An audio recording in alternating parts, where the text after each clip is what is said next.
चलिए, हम लोग पिछले क्लास में क्या देखे थे? हम लोग पिछले क्लास में पढ़े थे केमिकल्स कोऑर्डिनेशन एंड इंटीग्रेशन के बारे में पढ़े थे। केमिकल कोऑर्डिनेशन एंड इंटीग्रेशन में एक बार फिर से पीछे का हम लोग समरी देख लेते हैं। पीछे के समरी में हम लोग क्या देखे थे? हम लोग देखे थे कि हमारे बॉडी के अंदर ट्रिलियंस ऑफ सेल है और सभी के सभी सेल जो है वो या तो एंडोक्राइन सिस्टम या फिर न्यूरल सिस्टम के द्वारा रेगुलेट होता है। हमारे बॉडी के जिस सेल तक न्यूरल सिस्टम नहीं पहुंच पाता, यानी कि न्यूरॉन्स नहीं पहुंच पाता है, वहां पर एंडोक्राइन ग्लैंड जो है वो काम करते हैं। एंडोक्राइन ग्लैंड कैसे काम करते हैं? तो अपने केमिकल प्रोड्यूस करने के द्वारा, जिस केमिकल को हम लोग क्या बोलते हैं, जिस केमिकल्स को हम लोग बोलते हैं हार्मोन्स बोलते हैं। आ रहा है बात समझ में?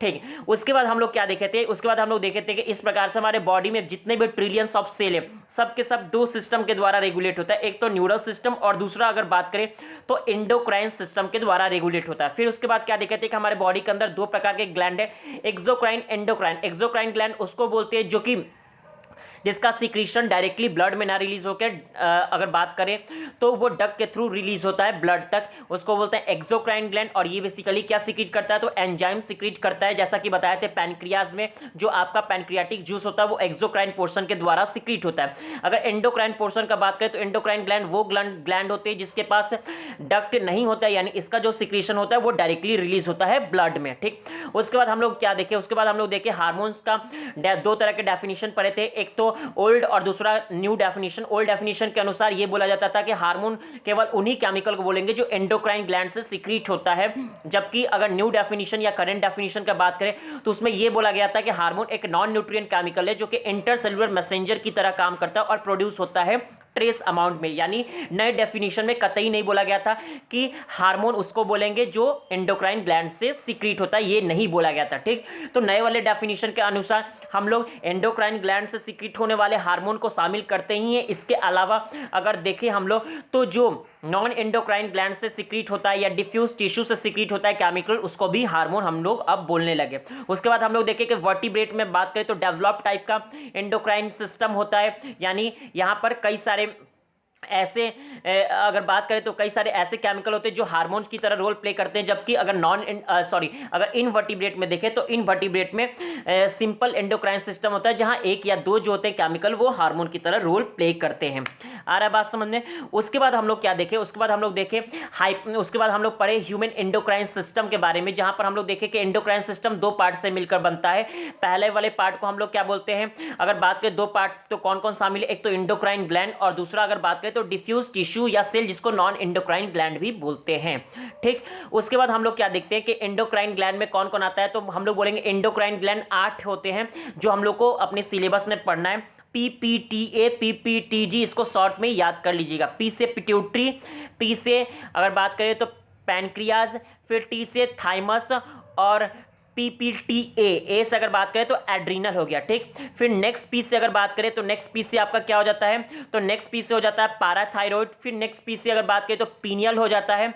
और अगर टी से बात करें तो टी से क्या हो जाता है? तो टी से अगर बात करें हम लोग तो टी से हो जाता है आपका थाइमस और जी से हो जाता है गोनेडोट्रोपिन। टेस्टिस जो होता है मेल में और ओवरी क्या होता है? फीमेल में होता है। ठीक। तो ये आपके एंडोक्राइन ग्लैंड हो गया। ठीक। इसके अलावा डिफ्यूज टिश्यू या सेल या नॉन एंडोक्राइन ग्लैंड में कौन कौन आता है? तो किडनी, लीवर, हार्ट और चौथा अगर बात करें तो GIT आता है, यानी गैस्ट्रो इंटेस्टिनल ट्रैक आता है। और ये दोनों मिलकर इस एक साथ क्या बनाते हैं? एंडोक्राइन सिस्टम को बनाते हैं। ठीक। उसके बाद हम लोग क्या देखते हैं? देखें हम लोग कि हाइपोथैलेमस बेसल पार्ट होता है डाइनसेफेलॉन का। डाइनसेफेलॉन में थैलेमस और हाइपोथैलेमस शामिल होता है जो कि फोर ब्रेन का पार्ट होता है। ठीक है। यहाँ पर हम लोग देखें कि हाइपोथैलेमस जो होता है यहाँ पर क्या होता है कि न्यूरोसिक्रेटरी सेल होता है। न्यूरोसिक्रेटरी सेल उसको बोलते थे जो सिक्रीट करता था किसी केमिकल को, और इनके ग्रुप को क्या बोलते थे? न्यूक्लियाई। और न्यूरोसिक्रेटरी सेल से जो सिक्रीट होते थे केमिकल उन्हीं को बोलते थे हम लोग हाइपोथैलेमिक हार्मोन बोलते थे, जो कि दो तरह के होते थे, एक रिलीजिंग दूसरा इनहिबिटिंग नेचर के। और यही हाइपोथैलेमिक हार्मोन जो थे वो पिट्यूटरी ग्लैंड से सिंथेसिस और सिक्रीशन को क्या बोल सकते हैं? रेगुलेट करते थे। यानी पिट्यूटरी ग्लैंड के सिंथेसिस और सिक्रीशन को क्या करते थे? रेगुलेट करने का काम करते थे। इनहिबिटिंग जो था, जब वो पिट्यूटरी ग्लैंड पर काम करता था तो पिट्यूटरी ग्लैंड से सिक्रीट होने वाले हार्मोन को रोक देता था, जबकि अगर बात करें रिलीजिंग हार्मोन का काम था कि अगर पिट्यूटरी ग्लैंड पर जाता था तो वो पिट्यूटरी ग्लैंड से सिक्रीट होने वाले हार्मोन को स्टिम्युलेट करता था निकलने के लिए, रिलीजिंग के लिए। और दो एग्जांपल पढ़े थे।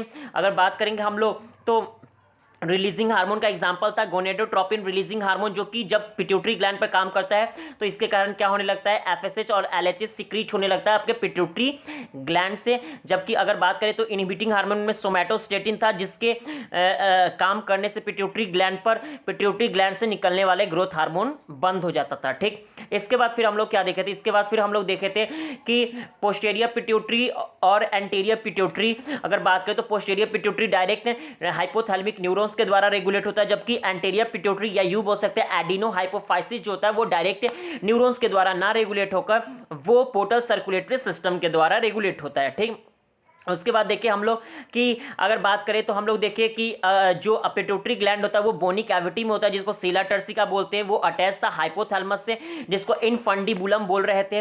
ठीक है, उसके बाद देखिए कि सीला टर्सिका जो होता है वो अंदर से दो पार्ट में डिवाइड होता है। एक को बोलते हैं एडिनो हाइपोफाइसिस, दूसरों को बोलते हैं न्यूरो हाइपोफाइसिस। एडिनो हाइपोफाइसिस में दो पोर्शन था, पास डिस्टेलिस पास इंटरमीडिया। पास डिस्टेलिस को ही एंटीरियर पिट्यूटरी बोलते थे और दोनों एक दूसरे के साथ मर्ज था। ठीक, पास डिस्टेलिस 6 हार्मोन प्रोड्यूस करता था। कौन कौन, तो बोलेंगे GH growth hormone, thyroid stimulating hormone, adrenocorticotropic hormone, prolactin hormone, LH और एफएसएच। जबकि अगर बात करें पार्स इंटरमीडिया तो ये सिक्रीट करता था मिलेनोसाइट स्टिम्युलेटिंग हार्मोन। उसके बाद बात करें पोस्टीरियर पिट्यूटरी या पार्स नर्वोसा न्यूरो हाइपोफाइसिस को ही बोलते थे। ये कोई हार्मोन प्रोड्यूस नहीं करता था, ये हाइपोथैलेमिक न्यूरॉन से सिक्रीट होने वाले हार्मोन्स को क्या करता था, स्टोर करके आगे रिलीज करने का काम करता था। यानी ये कोई भी हार्मोन प्रोड्यूस या सिंथेसिस नहीं करता है। ठीक, और इनसे जो दो हार्मोन रिलीज हो रहे थे वो कौन थे, ऑक्सीटोसिन और वैसोप्रेसिन। उसके बाद हम लोग क्या देखे थे, ग्रोथ हार्मोन का अधिक सिक्रीशन होने के कारण हम लोग देखते हैं कि जिजेंटिज्म देखते हैं, कम सिक्रीशन होने के कारण डॉर्फिज्म देखते हैं। और अगर थर्ड बात करें कि जब ग्रोथ हार्मोन का सिक्रीशन होता है अगर आपके अडल्ट स्टेज में तो उसके कारण एक्रोमिगेली देखने को मिलता है, जहां पर फिगर आपका डिसफिगर हो जाता है, चाहे वो फेस बोन हो, लिम्स का बोन हो या किसी भी पार्ट का। और इसमें प्रीमेच्योर डेथ भी हो जाता है अगर व्यक्ति को नहीं मालूम चल पाता है तो। ठीक, इसमें फिगर डिसफिगर हो जाता है। और ये आपको शुरुआती समय में आपको एक्रोमिगेली नहीं दिखाई देगा, क्योंकि चेंजेस काफी धीरे धीरे हो जाते हैं, जब तक कि कुछ ऐसा चेंजेस ना हो जो कि सामने वाला व्यक्ति नोटिस करता हो या सामने वाले व्यक्ति के नज़र में आ जाए। तब तक क्या होगा कि उस बीमारी का पता नहीं चल पाता है। ठीक, उसके बाद फिर क्या देखें, प्रोलैक्टिन हार्मोन का दो काम था। पहला कि अगर बात करें तो डेवलपमेंट ऑफ मेमोरी ग्लैंड और दूसरा फॉर्मेशन ऑफ मिल्क में इंपॉर्टेंट रोल प्ले करता था। तीसरा अगर बात करें तो टीएसएच जो था, जो कि पिट्यूटरी ग्लैंड से सिक्रीट होता था, वो जाकर थायराइड ग्लैंड के ऊपर काम करता था। जैसा कि फिगर में भी देख सकते हैं, थायराइड ग्लैंड हम आपको दिखाने की कोशिश किए हैं। ये देखिए दो थायराइड ग्लैंड है, दोनों ट्रैकिया के दोनों साइड है। ठीक, तो ये क्या काम करता था, ये आपके थायराइड ग्लैंड का अगर बात करें तो ये थायराइड ग्लैंड पर काम करता था, जिसके कारण थायराइड ग्लैंड से थायराइड हार्मोन का सिक्रीशन होता था। फिर उसके बाद हम लोग देखे थे एसीटीएच भी जो है वो आपके कल दिखाए थे पिछले क्लास में, इसलिए जब भी आइए यहाँ पर तो पिछले वाला लेक्चर को बढ़िया से याद करके पढ़ के आइए, तभी आगे समझने में अच्छा रहेगा। ठीक, तो हम लोग क्या देखे थे कि जो एसीटीएच था वो जाकर कहाँ काम करता था, एड्रीनल कॉर्टेक्स पर, जिसके कारण एड्रीनल कॉर्टेक्स से कौन सा हार्मोन रिलीज होता था, तो बोलेंगे एड्रीनल कॉर्टेक्स से आपका हार्मोन निकलता था ग्लूकोकॉर्टिकॉइड, जो कि एक स्टीरॉयडल हार्मोन था। ठीक, उसके बाद हम लोग क्या देखे थे, गोनेडोट्रोपिन, एलएच और एफएसएच। एलएच जब सिक्रीट होता था पिट्यूटरी ग्लैंड से तो मेल के लीडिंग सेल पर काम करता था, जिसके कारण लीडिंग सेल से एंड्रोजन का सिक्रीशन होता था, जिसमें मेनली क्या होता है, टेस्टोस्टेरोन। और एफएसएच के कारण क्या होता था कि मेल में एफएसएच के कारण क्या होता था, स्पर्मेटोजेनेसिस में हेल्प होता था। ठीक, अगर बात करें यही फीमेल में तो फीमेल में एलएच ओवुलेशन में हेल्प करता था, जिसके कारण कॉर्पस ल्यूटियम बनता था, जो कि रिमिनेंट पार्ट होता है ग्राफियन फॉलिकल का। और दूसरा एफएसएच जो था वो प्राइमरी फॉलिकल्स के डेवलपमेंट में और ग्रोथ में हेल्प करता था। ठीक, उसके बाद फिर हम लोग क्या देखे थे, उसके बाद हम लोग नेक्स्ट हार्मोन पढ़े थे। अगर बात करेंगे तो उसके बाद हम लोग देखे थे आपका अगर बात करें हम लोग उसके बाद तो मिलेनोसाइट स्टिम्युलेटिंग हार्मोन, जो कि सिक्रीट होता था पार्स इंटरमीडिया से, जो कहाँ काम करता था, मिलेनोसाइट सेल पर, जिसके कारण मिलानिन पिगमेंट रिलीज होता था और ये बॉडी के पिगमेंटेशन को क्या करता था, रेगुलेट करने का काम करता था। ठीक, उसके बाद अगर नेक्स्ट हम लोग देखें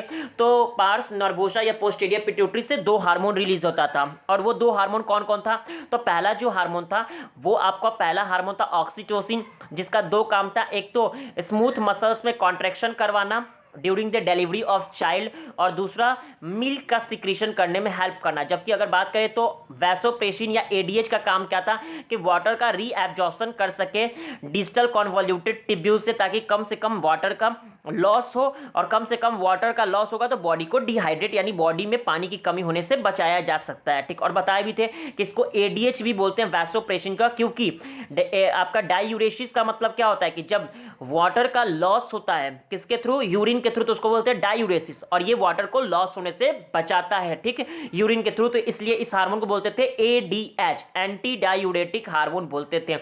और जब एडीएच अफेक्ट हो जाता था, अफेक्ट कहने का मतलब कि जब एडीएच का निकलना बंद हो जाता था, यानी एडीएच नहीं निकल पाता था, तो एडीएच नहीं निकल पाने के कारण क्या होता था, वाटर का लॉस होने लगता था यूरिन के थ्रू, जिससे बॉडी डिहाइड्रेट होने लगता था, और इस बीमारी को बोलते थे डायबिटीज इंसिपिटस। ये हमारा हो गया पिछले क्लास का सारा कंक्लूजन। ठीक, अब हम लोग करेंगे क्या, हम लोग पढ़ेंगे पीनियल ग्लैंड से। तो सबसे पहला, अब हम पिछले क्लास में ही बता दिए थे कि हम लोग डिटेल में एक एक करके हार्मोन पढ़ेंगे, तो आज हम लोग 3 ग्लैंड कवर करेंगे, उसके बाद फिर हम लोग नेक्स्ट क्लास में पढ़ेंगे। तो सबसे पहले हम लोग देखते हैं पीनियल ग्लैंड।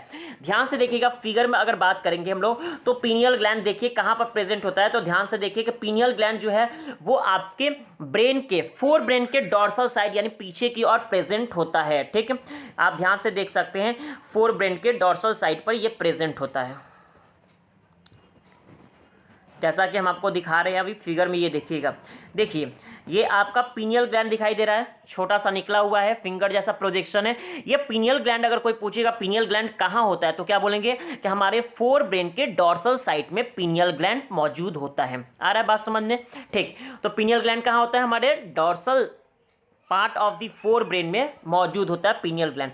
ये हार्मोन सिक्रीट करता है, जिस हार्मोन को क्या बोलते हैं, मेलाटोनिन। क्या बोलेंगे, मेलाटोनिन, साथ का साथ याद करते जाइए, इस हार्मोन को बोलते हैं मेलाटोनिन। ठीक, और ये पीनियल ग्लैंड जो है ये लोकेटेड कहाँ होता है, dorsal side of fore brain. Pineal secrete करता है एक हार्मोन जिसको क्या बोलते हैं, मेलाटोनिन। ठीक, मेलाटोनिन का काम क्या होता है कि हमारे बॉडी के 24 आवर सर्काडियल रिदम को, या यूँ बोल सकते हैं कि डायूर्नल रिदम को बनाए रखने में हेल्प करता है। जैसे कि हम लोग देखते हैं कि हम लोग कब सोते हैं, रात में सोते हैं, सुबह उठ जाते हैं, फिर उसके बाद हम लोग कब भूख लगता है, तो ये अपना एक बॉडी का सिस्टमेटिक टाइमिंग होता है। ठीक, तो इस टाइमिंग को बनाए रखने में कौन हेल्प करता है, melatonin hormone important role play करता है। तो मेलाटोनिन का काम क्या होता है कि आपके बॉडी का जो 24 आवर रिदम है कि 24 घंटे में आप क्या क्या कर रहे हैं, तो इस रिदम को बनाए रखने में कौन हेल्प करता है, तो इस रिदम को बनाए रखने में काम करता है मेलाटोनिन हार्मोन। ठीक है, इसके अलावा अगर बात करें तो इसके अलावा और भी कुछ काम है जो कि मेलाटोनिन हार्मोन जो होता है वो करता है। जैसे कि फॉर एग्जांपल, इसको याद कर लीजिएगा, इसको याद रखिएगा, शॉर्टकट ट्रिक जो इसका है वो है एमपीएमडी। क्या है, एमपीएमडी। ठीक, एक एम से क्या होता है, एक एम से मेटाबॉलिज्म, यानी पीनियल्स ग्लैंड से निकलने वाले मेलाटोनिन हार्मोन मेटाबॉलिज्म को भी रेगुलेट करता है। दूसरा अगर बात करें तो एक एम से क्या है, मेंस्ट्रुअल साइकिल। तीसरा पी से अगर बात करें तो पिगमेंटेशन, और चौथा अगर डी से बात करें तो डिफेंस कैपेबिलिटी। यानी कि एक तो आपके बॉडी को 24 आवर रिदम को बनाए रखने में हेल्प करता है, इसके साथ ही साथ टेम्परेचर बॉडी का रेगुलेट करता है। इसके अलावा 4 एडिशनल काम जो करता है पीनियल ग्लैंड से निकलने वाला मेलाटोनिन हार्मोन, वो क्या है, एमपीएमडी। एम से मेटाबॉलिज्म को रेगुलेट करना, पी से पिगमेंटेशन को रेगुलेट करना, फिर एम से मेंस्ट्रुअल साइकिल को रेगुलेट करता है, और डी से डिफेंस कैपेबिलिटी को रेगुलेट करता है। आप देखते भी होंगे कि जब अधिक रात तक हम लोग पढ़ते हैं तो पढ़ने के दौरान क्या होता है, मेलाटोनिन का सिक्रीशन जो होता है वो डिस्टर्ब हो जाता है, और डिस्टर्ब होने के कारण आप देखते होंगे कि बहुत सारी बीमारी होती है, जैसे कि कुछ लोग को मेटाबॉलिज्म यानी खाना समय से नहीं पच पाता है। ठीक, इसके अलावा जो लोग रात भर जागते हैं तो उससे होता क्या है कि पिगमेंटेशन यानी कि मेलानिन पिगमेंट अधिक बनने लगता है, जिसके कारण आंख के नीचे डार्क कलर हो जाता है। इसके अलावा अगर बात करेंगे हम लोग तो हमारा बॉडी का इम्यून सिस्टम वीक हो जाता है, वो लोग अधिक तेजी से जल्दी इन्फेक्शन होने पर बीमार पड़ने लगते हैं, क्योंकि मेलाटोनिन का कहीं ना कहीं सिक्रीशन क्या हो गया है, अनबैलेंस हो गया। ठीक, तो पीनियल ग्लैंड का काम होता है कि मेलाटोनिन हार्मोन सिक्रीट करता है। कहाँ पर होता है, आपके फोर ब्रेन के डॉर्सल साइड में होता है।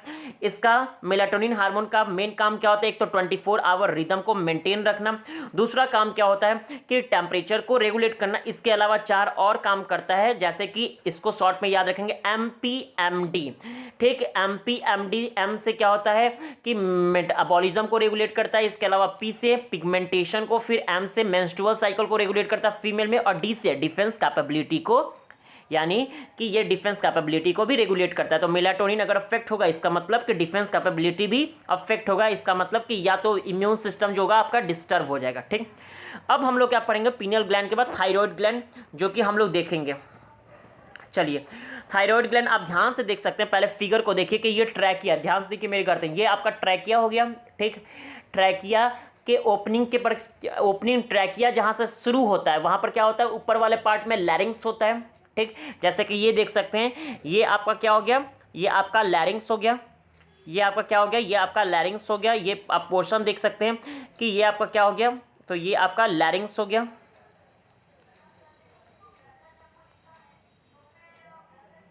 ये देखिए, ये जो ऊपर वाला पोर्शन है, आप शायद दिखाई दे रहा होगा, ये जो ऊपर वाला पोर्शन है इसको क्या बोलते हैं, लैरिंग्स, यानी जो ओपनिंग होता है ट्रैकिया का वहीं पर क्या होता है, वहीं पर लैरिंग्स होता है। ठीक, और अगर बात करें लैरिंग्स, तो लैरिंग्स से जस्ट नीचे दोनों साइड क्या होता है, थायराइड ग्लैंड प्रेजेंट होता है। क्या होता है, थायराइड ग्लैंड, जैसा कि आप देख सकते हैं। ठीक, ये आपका फिगर एग्जैक्ट फिगर है, ये आगे का पोर्शन है। ठीक, ये थायराइड ग्लैंड और थायराइड ग्लैंड दोनों जो होते हैं वो देखिए थिन फ्लैप कनेक्टिव टिश्यू से एक दूसरे से कनेक्ट है, जिसको इस्थेमस बोलते हैं। क्या बोलते हैं, इस्थेमस। तो जो थिन फ्लैप कनेक्टिव टिश्यू यहाँ पर है उसको इस्थेमस लिख लीजिएगा पेंसिल से, ये आपको दिखाई दे रहा होगा।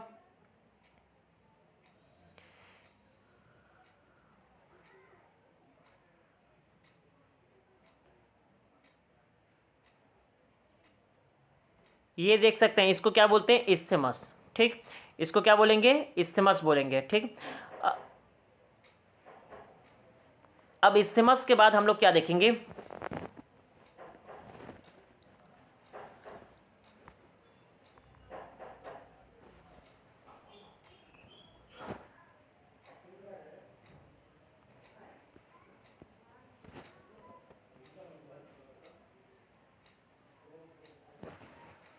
इस्थेमस देखेंगे।